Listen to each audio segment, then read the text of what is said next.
जय हिंद दोस्तों, वंदे मातरम।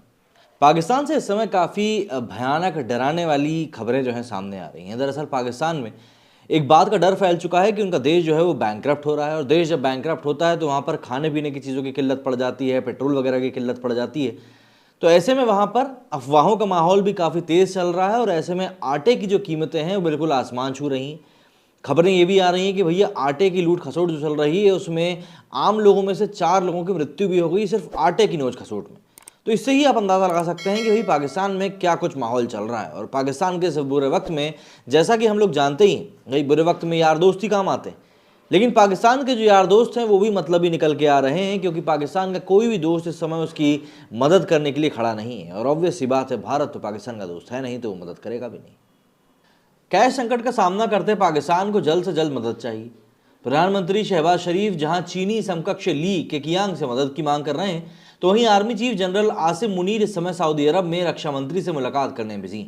मगर राजकोषीय अनुशासनहीनता में पाकिस्तान का रिकॉर्ड और देश अस्थिर राजनीति की वजह से हर कोई हाथ खींचने में लगा है। देश की सरकारें विदेशी मदद हासिल करने में पूरी तरह से असफल साबित हुई हैं। दूसरी ओर अंतर्राष्ट्रीय मुद्रा कोष की तरफ से भी पाकिस्तान को निराशा ही हाथ लगी। दरअसल अंतर्राष्ट्रीय मुद्रा कोष मतलब कि इंटरनेशनल मॉनेटरी फंड की तरफ से अभी तक सिर्फ आधा फंड ही पाकिस्तान को मिल सका है, जबकि ये बात दुनिया जानती है कि कितनी मुश्किल से वो आईएमएफ के साथ डील कर पाया था। आईएमएफ के प्रतिनिधिमंडल ने देश के वित्त मंत्री से मुलाकात करी। ये मुलाकात जनवरी को जिनेवा में हो रहे कार्यक्रम से इतर हुई। पाकिस्तान को आईएमएफ से बेल आउट पैकेज हासिल करने में काफ़ी संघर्षों से गुजरना पड़ रहा है। पाकिस्तान ने आईएमएफ से $6 अरब की मदद मांगी थी। अभी तक इस मदद में से मात्र $1.1 अरब की ही मंजूरी मिली। ये रकम नवंबर में ही मिल जानी चाहिए थी, और वो भी मिली नहीं। शुक्रवार को पीएम शहबाज ने आईएमएफ की मुखिया क्रिस्टीना जियारगाइवा से मुलाकात करी थी। इस दौरान शहबाज ने सहायता राशि को जल्द से जल्द रिलीज करने की मांग करी थी। आईएमएफ की तरफ से 9वां रिव्यू अभी बाकी, और इसके बाद ही पाकिस्तान को मदद मिल सकती। इस मदद के बाद ही अंतर्राष्ट्रीय फंडिंग के रास्ते भी खुल सकेंगे। सबसे बड़ी मुसीबत की बात यह है कि पाकिस्तान का ट्रैक रिकॉर्ड और आईएमएफ इससे खुश नहीं। आईएमएफ की तरफ से कर्ज की नई किश्तों को रोक दिया गया है। संगठन की माने तो देश अपने उन वादों को पूरा नहीं कर सका है जो कर्ज लेने के लिए उसकी तरफ से किए गए थे। संगठन को पाकिस्तान से ऊर्जा की बढ़ती कीमतों से लेकर नए टैक्स और एक्सचेंज रेट पर नियंत्रण का वादा चाहिए था, लेकिन पाकिस्तान इन सभी में नाकाम रहा है। शहबाज ने आईएमएफ चीफ से मुलाकात के दौरान संगठन की मांगों में कुछ राहत की मांग करी। उनका मानना था कि बिजली काफ़ी महंगी हो गई है, और ऐसे में ऊर्जा की कीमतों को बढ़ाना अभी संभव नहीं। दरअसल पाकिस्तान में इस समय महंगाई कमर तोड़ रही है। दिसंबर के महीने में महंगाई दर करीब 25% पहुंच चुकी थी। खाद्य पदार्थों की कीमतों में इजाफे की वजह से महंगाई इतनी बढ़ गई थी। ग्रामीण इलाकों में तो स्थिति और ज़्यादा भयानक थी। यहाँ पर महंगाई दर करीब 29% थी, जबकि शहरों में यह दर 21% पर टिकी थी।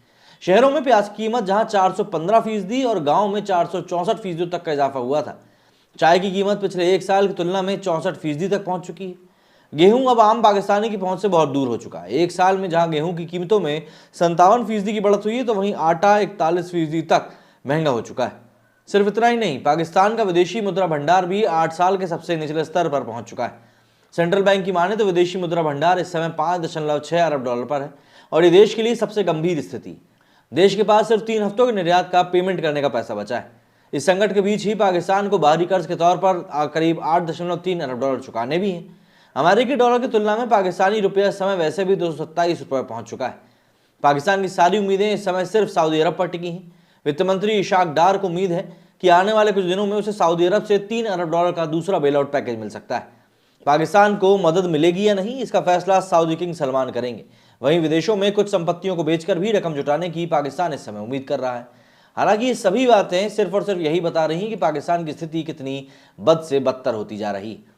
दरअसल शनिवार को सिंध राज्य के मीरपुर खास जिले में फूड डिपार्टमेंट की ओर से ट्रकों पर आए आटे के पैकेट देखकर भीड़ उमड़ पड़ी।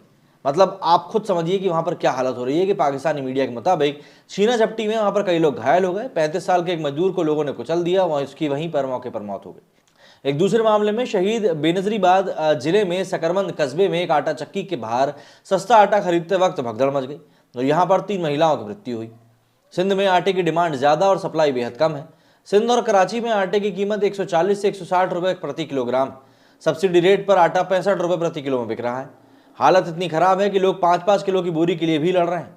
खैबर पख्तूनवा में हालात सबसे खराब है। यहाँ लोग आटे के लिए ऐसी सरकारी दुकानों को तलाश रहे हैं जहाँ आटे का पैकेट 1000 से 1500 रुपये में मिलता। दरअसल खुले बाजार में 20 किलो के आटे के पैकेट की कीमत करीब 3100 रुपये तक पहुँच चुकी। 1 साल पहले इसकी यही कीमत करीब 1100 रुपए थी। सरकार की तरफ से आटा बांटने के दौरान हादसों से बचने के लिए हथियारबंद पुलिस वालों को तक तैनात किया गया है। इसके बावजूद भीड़ को कंट्रोल करना काफी मुश्किल हो रहा है। लोग पैकेट खत्म होने से पहले आटा खरीदने के लिए धक्का मुक्की कर रहे हैं।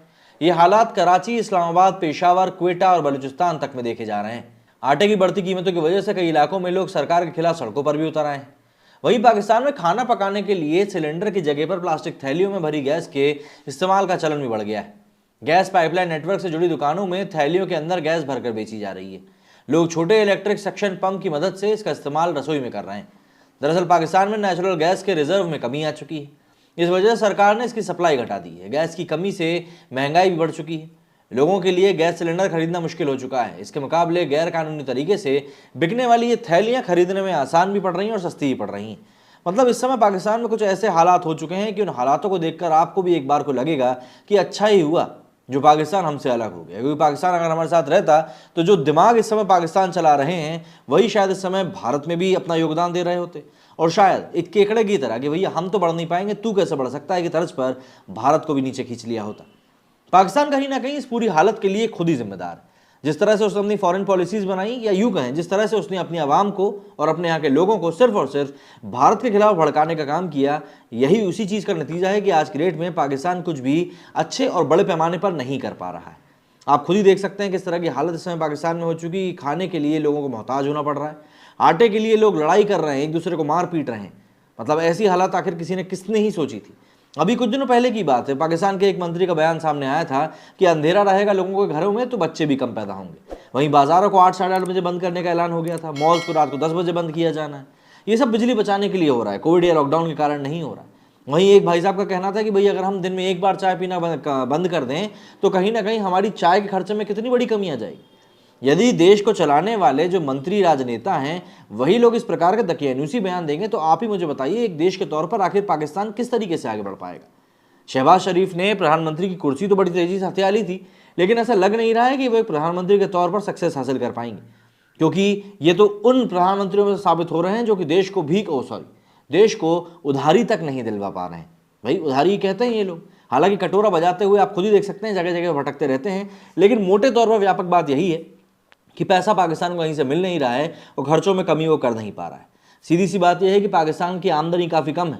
ये कह सकते हैं कि आमदनी अठन्नी खर्चा रुपया है। मतलब जितनी ये लोग आमदनी कर रहे हैं उससे ज़्यादा इनका खर्चा है, और जो ज़्यादा खर्चा इनका हो रहा है उसी को निकालने के लिए इनको बार बार भीख नहीं बोलना चाहिए, बार बार इनको लोन की ज़रूरत पड़ रही है।